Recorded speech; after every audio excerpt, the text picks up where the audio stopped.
그 계약서가 안전한지, 나한테 불리한 조항이 없는지 궁금하시다면 운수사와 계약할 때 설마 괜찮겠지 하고 넘어가면 나중에 큰 문제로 돌아올 수 있습니다. 특히 지입계약의 경우 계약 조건을 정확하게 이해하지 못한 상태에서 서류에 도장을 찍고 난 뒤 예상치 못한 불이익을 당하는 기사님들이 많습니다. 지입 사기 피해 사례가 생각보다 많다는 거 알고 계셨나요?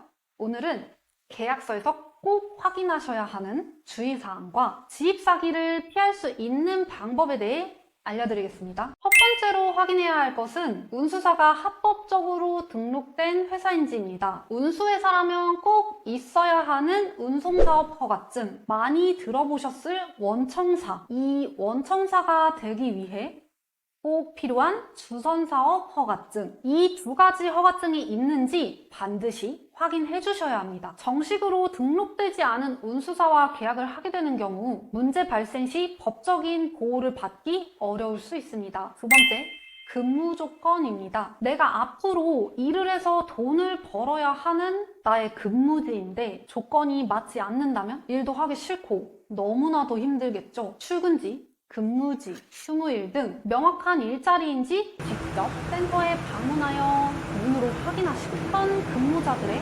근무 시스템이 어떤 식으로 이루어지는지도 확인해 주셔야 합니다. 원청사의 경우 센터 현장 방문이 무조건 가능합니다. 선입금을 요구하거나 센터 방문이 어렵다고 하면 의심해 보셔야 합니다. 이제 계약서 안으로 들어가 보겠습니다. 일을 함에 있어서 가장 중요한 부분, 바로 급여 부분이죠. 지입 차량은 보통 운송료라고 표현하는데요. 이 운송료 정산의 방식 또한 중요합니다. 매월 언제 정산이 진행되고 실 지급일이 언제인지 이 부분이 기재되어 있지 않는다면 반드시 적어달라고 요구하셔야 합니다. 운송료 정산 시 공제되는 비용들도 꼼꼼하게 따져보셔야 합니다. 예상했던 금액과 실제로 받은 금액이 달라요 라고 말씀하시는 이유, 공제되는 비용을 따져보지 않아서인데요. 보험료, 수수료, 차량 할부금 등 고정적으로 지출이 발생할 수밖에 없으니 처음 상담 시 놓치지 않고 꼭 질문하셔야 합니다. 다음으로는 차량 소유권입니다. 지입으로 회사의 번호판을 임대하여 사용하게 회사의 명의로 차량이 등록되는데 이때 내가 구매한 나의 차량이다 라는 것을 증명하기 위하여 반드시 진행하셔야 하는 현물 출자, 사람도 등본이 있듯 차량도 등기부 등본이라는 것이 있습니다. 꼭 현물 출자를 진행하셔서 이 등기부 등본에 이 차량은 누구의 소유이다 라는 것을 기재하셔야 합니다. 만약 현물 출자가 되어 있지 않은 상태에서 문제가 발생하였을 경우 내 소유권임을 주장하기가 어렵고 큰 재산 피해로 이어질 수 있습니다. 마지막으로 계약 해지 조항입니다. 계약 해지의 사유, 절차, 위약금 조건이 어떻게 되어 있는지 꼼꼼하게 살펴보셔야 합니다. 특히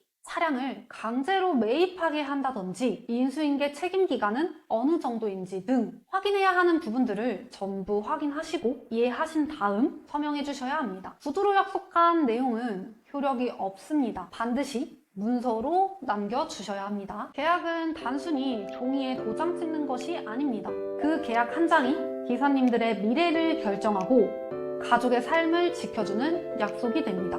오늘 알려드린 작은 주의사항들을 기억해 두신다면 불필요한 피해를 막고 더 안전한 운행을 이어가실 수 있습니다. 혹시 혼자서 고민되고 불안하시다면 절대 혼자 감당하지 마시고 언제든 저희 GT종합물류도 기사님 곁에서 든든한 동반자가 되어드리겠습니다.